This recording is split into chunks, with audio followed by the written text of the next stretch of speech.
Hello বন্ধুরা, কেমন আছো তোমরা? তো তোমাদের জন্য আমি নিয়ে আসলাম আর একটা মিনি ব্লগ। বাড়িতে কিছু সময় থাকার পর আমি চলে আসলাম মাঠে।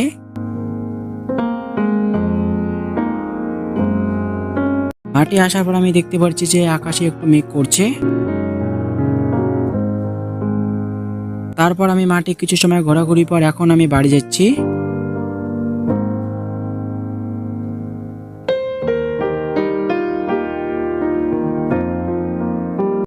বাড়ি যাওয়ার সময় আমি রাস্তায় দেখতে পাচ্ছি যে কিছু মানুষ আলুর বস্তা গাড়িতে তুলছে।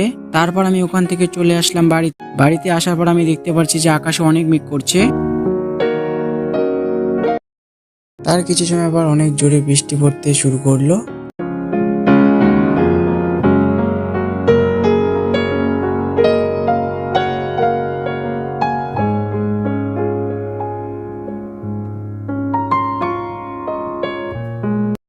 কিছু সময় বৃষ্টি হওয়ার পর এখন বৃষ্টিটা কিছুটা থামছে, তাই আমি চলে আসলাম বাইরে।